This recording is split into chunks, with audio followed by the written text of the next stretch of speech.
Inilah Y2K bagi orang Yahudi. Di mana mereka akan mendirikan singgasana Tuhan mereka? Di mana lagi kalau bukan di Palestina, di Yerusalem.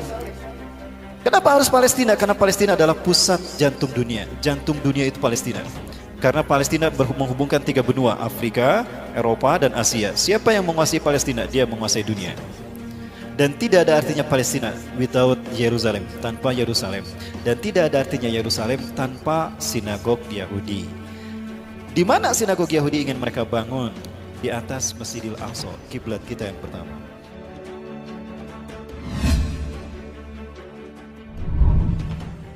Mereka invisible hand, Zionis Yahudi. Mereka punya agenda besar.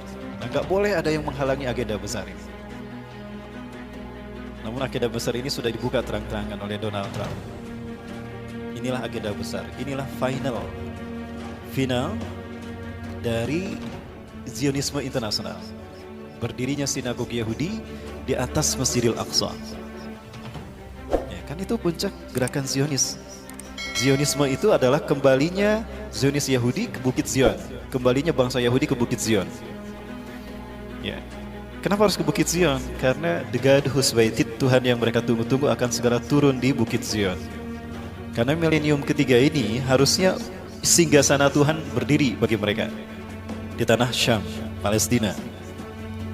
Tapi sampai sekarang sudah 300 terowongan dibuat, gempa sudah diuji cobakan, kok nggak hancur-hancur tuh Masjidil Aqsa? Mereka tidak tahu kan Masjidil Aqsa ini dihalangi, dijaga oleh para malaikat. Nah, ini endingnya. Nah, agar dunia tidak konsen ke sana, bikin ramai dengan urusan rumah tangga negara masing-masing. Ya, kasus pelecehan Al-Quran lah, penistaan Islam lah, penistaan ulama lah. Sekarang apa lagi? Pembunuhan para ulama. Ya. Saya ingin membahas apa yang dikemukakan oleh Donald Trump. Therefore, I have determined that it is time to officially recognize Jerusalem as the capital of Israel. While previous presidents have made this a major campaign promise, they failed to deliver. Today, I am delivering.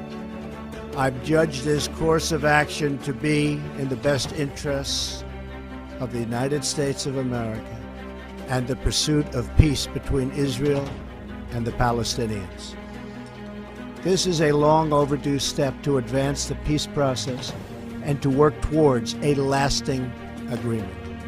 Israel is a sovereign nation with the right, like every other sovereign nation, to determine its own capital.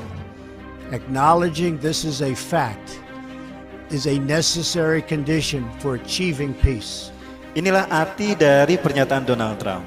Hikmah yang bisa kita petik, makna yang dikandung dari tersirat pernyataan Donald Trump tadi. Today I recognize that the Jerusalem is the capital of Israel. Maksudnya memberikan izin kepada Benyamin Netanyahu untuk mewujudkan segera apa yang menjadi cita-citanya. Ya, ini cita-citanya Bapak Ibu. כל אחד בבעיה.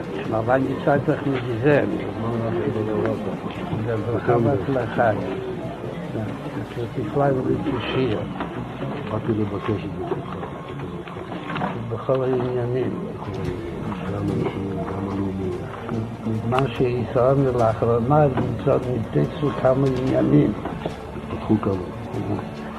מה שלא יאות, וגם משהו שעדיין משאיר ליבו. אז הייתה משהו עם מה ידיעתו. ועושים. הכנראה שהיא מספיק, כאילו שהיום כבר כמה שוד בגיל עדיין ליבו, אבל יש עוד כמה שעות, אז יש להשתדל גם היום, בצורה טובה. יש שמחה וטוב ליבו. Sudah banyak kemajuan yang kamu lakukan Benyamin Netanyahu, maka kami pilih lagi jadi Perdana Menteri Israel. Padahal dulu sudah menjadi PM Israel dua periode. Ya, setelah itu diganti oleh Ehud Barak dari Partai Buruh, diganti oleh Ehud Ariel Sharon, lalu diganti oleh Ehud Olmer, kemudian diganti lagi oleh dia. Di antara Perdana Menteri Israel yang progresnya bagus untuk mendirikan singgasana Yahudi, singgasana Tuhan ini Benyamin Netanyahu. Dia bertemu dengan pimpinan Rabi Yahudi Zionis Ashkenazim. Dia berkata banyak kemajuan yang sudah kau raih, tapi ada satu, ya, yang belum berubah. Mesias belum juga datang. Ya, kenapa? Itu kan kata-katanya. משהו לא יעוד, וגם מצו שעדיין משיח ליבו, אז הייתה משהו ממה ידיעתו. ועושים. Bapak Ibu yang dirahmati Allah, Zionis Yahudi punya ambisi untuk menguasai dunia. Ini sering saya sampaikan, The Jericho Project, program yang pernah ternyata diakui oleh seorang misionaris di Indonesia. Saat itu dia terang-terangan, setelah masuk Islam, kita tablik akbir bersama di Sumedang. Beliau menyampaikan, Ustadz, apa yang Ustadz sampaikan betul. Itu rahasia kami sebetulnya. Saya dapatkan ini dari buku-buku Yahudi, diantaranya Desain Yahudi atau Kehendak Tuhan, Max E. Diamond. Max E. Diamond, itu orang luar negeri, tapi dia benci kepada gerakan Zionis Yahudi. Dia membongkar Zionis Yahudi gerakan seperti apa. Di antaranya dibahas masalah ini. Masehi tidak lebih dari 3.000 tahun. 3.000 tahun ini mereka bagi menjadi 3 milenium, 1 milenium, artinya 1.000 tahun. Hari ini kita berada pada milenium ketiga. Milenium ketiga inilah yang disebut dengan Y2K. Y2K kadang orang mengenalnya sebagai era kebangkitan teknologi, globalisasi, dan informasi. Bukan, itu kamuflase. Y2K syarat perbuatan ideologis. Arti Y2K adalah Year of the Jesus Kingdom bagi orang Kristen. Bagi orang Kristen. Jadi 1.000 tahun terakhir sebelum hari kiamat adalah tahun bagi berdirinya kerajaan Yesus Kristus di muka bumi. Maka singgasana Yesus harus sudah ada sebelum tahun 2000 Masehi. Faktanya, Yahudi pun tidak bisa membuat ini. Ya. Bagi orang Yahudi sama. Ya. Dengan pemerintahan pusatnya, agenda-agenda negara di dunia harus sesuai dengan agenda Yahudi. Jika berseberangan, habislah nanti. Indonesia, shadow government-nya juga. Inilah Y2K bagi orang Yahudi. Di mana mereka akan mendirikan singgasana Tuhan mereka? Di mana lagi kalau bukan di Palestina, di Yerusalem. Kenapa harus Palestina? Karena Palestina adalah pusat jantung dunia. Jantung dunia itu Palestina. Karena Palestina menghubungkan 3 benua, Afrika, Eropa, dan Asia. Siapa yang menguasai Palestina? Dia menguasai dunia. Dan tidak ada artinya Palestina without Yerusalem, tanpa Yerusalem. Dan tidak ada artinya Yerusalem tanpa sinagog Yahudi. Di mana sinagog Yahudi ingin mereka bangun? Di atas Masjidil Aqsa, kiblat kita yang pertama. Ingat Bapak sekalian, ini kiblat kita yang pertama.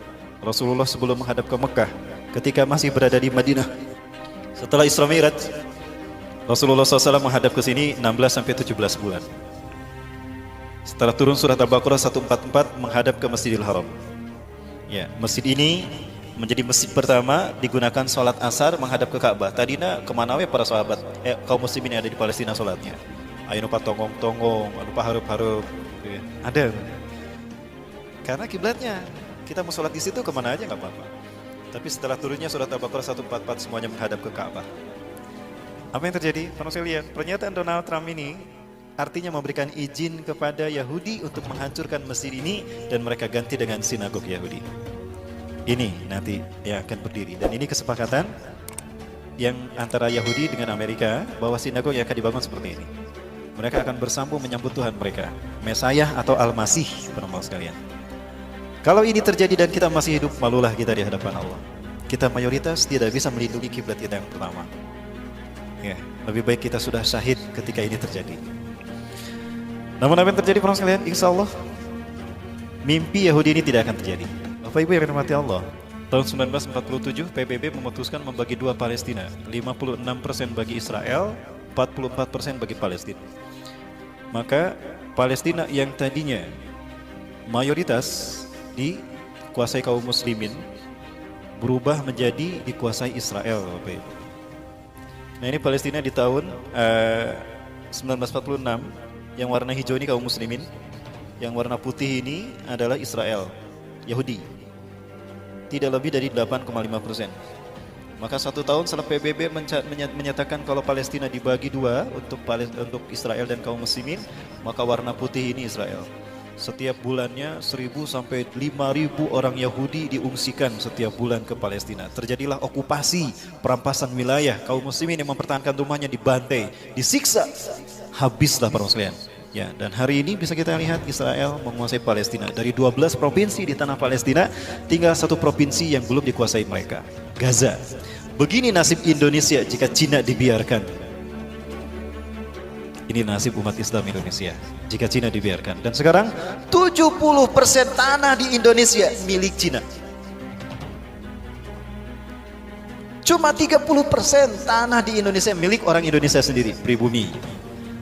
Saya ingat kepada hadis Rasulullah SAW, la taqumu sa'atu hatta tuqatila qauman.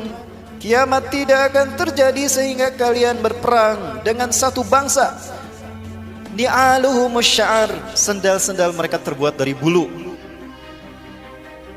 Wala taqumu sa'atu, dan tidak akan terjadi kiamat hatta tuqatilu qauman sigaral ayun, mata mereka sipit. Juluduhum ahmar, kulit mereka merah. Zungfal unuf, beda irungna. Wa wujuhum kambanjanil mutraqah, wajah mereka bulat seperti tameng yang terpotong. Kira-kira bangsa mana? Merinding Bapak Ibu, kiamat sudah dekat. Allahu Akbar.